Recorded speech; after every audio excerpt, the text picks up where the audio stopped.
एक साधारण सा पत्थर न्यूक्लियर फ्यूल कैसे बनता है?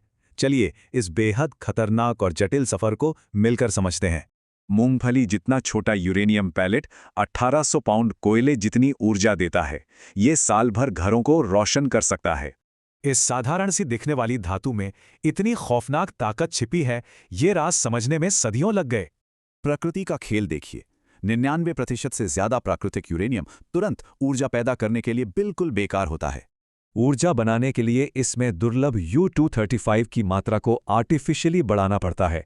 इसे ही एनरिचमेंट कहा जाता है। बिजली के लिए सिर्फ 5% एनरिचमेंट चाहिए, जबकि विनाशकारी परमाणु हथियारों में यह 90% से ज्यादा होता है। ये सफर पानी से भरी सैंडस्टोन लेयर्स के नीचे से शुरू होता है, जो माइनिंग को बेहद खतरनाक बनाती हैं। बाढ़ से बचने के लिए इंजीनियर्स एक हाईटेक तरीका अपनाते हैं, -30 डिग्रीज पर जमीन को जमा देना। रेडिएशन से बचने के लिए माइनिंग पूरी तरह रिमोट से होती है और लगातार ताज़ी हवा पंप की जाती है। बाहर आते ही पत्थरों को पीसकर स्लरी बनाते हैं और अशुद्धियां हटाने के लिए तेज एसिड में घोल देते हैं। अगले स्टेप में इस शुद्ध कंपाउंड को हेक्साफ्लोराइड नामक एक बेहद रिएक्टिव और खतरनाक गैस में बदल दिया जाता है।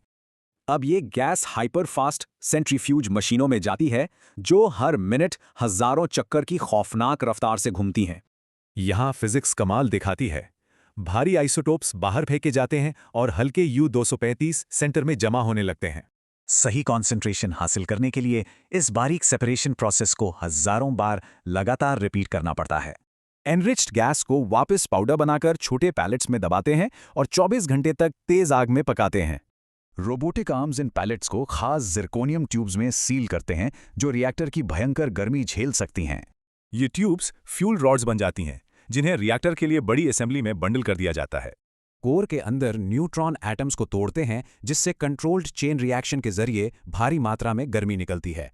ये गर्मी पानी को भाप में बदलती है और यही भाप विशाल टरबाइन घुमाकर पूरे शहरों को बिजली देती है। अब एक अहम सवाल उठता है, बचे हुए इस बेहद खतरनाक रेडियो एक्टिव मटीरियल को आखिर कैसे मैनेज किया जाता है? इस्तेमाल हुई ये स्पेंट रॉड्स बेहद गर्म और रेडियो एक्टिव रहती हैं, जिन्हें तुरंत पूरी तरह से अलग रखना पड़ता है। इन्हें गहरे पानी के पूल्स में डुबोते हैं, जो इनकी भयंकर गर्मी और जानलेवा रेडिएशन दोनों को सोख लेते हैं। इन खतरनाक स्पेंट रॉड्स को कम से कम 10 साल तक इसी पानी में बिना छेड़े सुरक्षित रखना पड़ता है। ये सफ़र बेहतरीन इंजीनियरिंग और आधुनिक दुनिया को चलाने के लिए उठाए गए हमारे बड़े रिस्क की एक मिसाल है।